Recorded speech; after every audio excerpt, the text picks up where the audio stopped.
So many brave men and women fought for our country, but for some, even military service hasn't been enough to earn citizenship. Border correspondent Oscar Margain and photographer Jose Sanchez bring us the story of two U.S. military veterans who served decades ago, yet still struggle with their immigrant status. Welcome to Nuevo Progreso, a small, vibrant town on the Mexican side of the border. But despite it being one of the more violent regions in Mexico, hundreds of Americans cross the Progreso International Bridge every day to get there. Of course, most make it a day trip. One of the exceptions is Jose Maria Martinez. This is what it's all about, right here. Nothing else.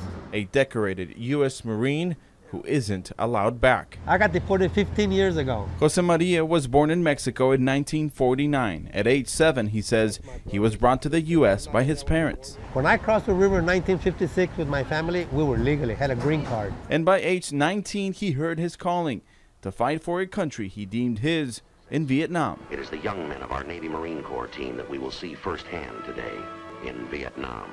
When I signed on that dotted line, it was not just for a certain amount of time, it was for life. That's your good conduct medal, Vietnamese service medal. But after 6 years, his service came to an end and moved back to South Texas. He started a family. That's my daughter and my granddaughter. But his struggle with PTSD continued. An urge for adrenaline, he says, led him to become a drug mule. I smuggled twice and I got caught. Jose Maria spent the following 5 years in prison. He was deported to Nuevo Progreso and stripped from his benefits in 2002.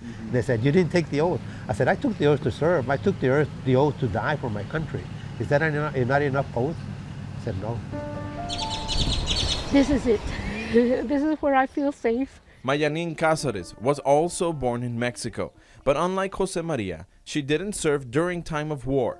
However, while deployed to Germany in the early 1980s, she was led to believe she would become an American after her tour. I spoke with my CEO, and he said that we're going to work on it and we're going to give you your citizenship. But that paperwork never made it back to the U.S. She's remained a legal resident ever since. They assume that just because you are a veteran, you're a citizen already.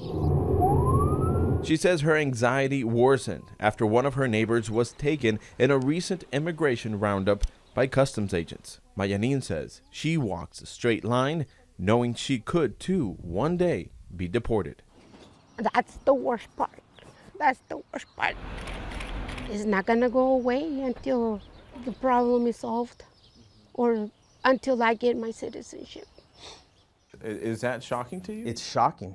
I just can't imagine anything more un-American. Freshman Congressman Vicente Gonzalez represents a district with about 40,000 veterans, many of whom enlisted as non-citizens. They come home, they make a minor mistake, and next thing they're deported.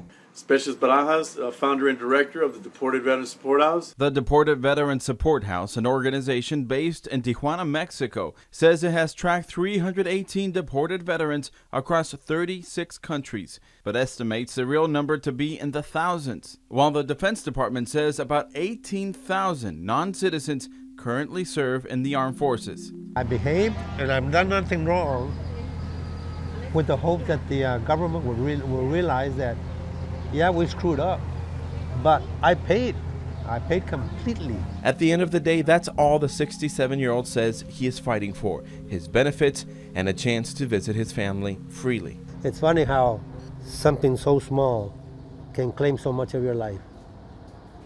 Congressman Gonzalez met with top White House officials this week to discuss a bill that would repatriate deported veterans. Now, his office feels confident that they can work something out with President Trump.